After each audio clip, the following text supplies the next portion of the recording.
And then dumako na tayo dun sa maiinit na part. So unang-una dyan ay ano nga ba ang status ni Kyrie? Mapupunta ba siyang blacklist or saang team siya mapupunta?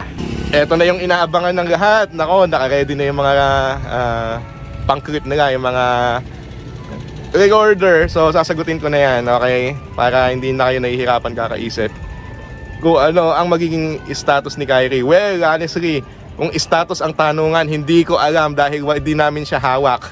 Pero kung ang tanong nyo, mapupunta ba siya sa blacklist, ay siguro ganito. Kung sabihin na natin kailangan siyang i-buyout ni blacklist, so siguro yun yung una nating dapat i-consider kung gusto naming makuha si Kyrie. Kaya bang i-buyout ng blacklist si Kyrie? At ang sagot ay depende kung ang ibibigay ba naman na presyo ng Onyx ay presyong ayaw pa buyout, eh hindi talaga mababuyout yung player, di ba?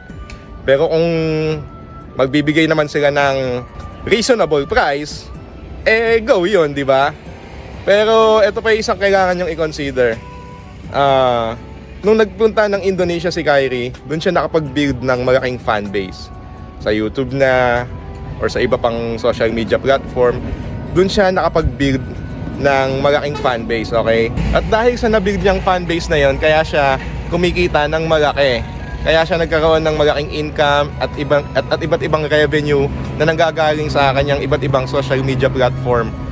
So, kailangan nyo ding i-consider na kung sakaling i-buyout ba namin si Kyrie, papayag ba siya na mawala yung mga ganong perks, di ba? Malaki ang mawawala sa kanya dahil sa na-build niyang fanbase sa Indonesia. So sabihin na natin nagkasundo si Onyx at saka si blacklist na i-buyout sa gantong amount si Kyrie. Ang tanong, okay lang ba kay Kyrie, di ba? Sabihin na natin, oo, madami naman din siyang fans na Pinoy, pero hindi pa yung ganun kasolido na na-build niya sa Indonesia, di ba? So for now, sasagutin ko na yung tanong nyo para wala nang mga haka-haka or gumagabas na mga leak na Kyrie to blacklist. So sabihin na natin, no Kyrie sa blacklist this season 13. So ayun, sinagat ko na yung mga katanungan nyo.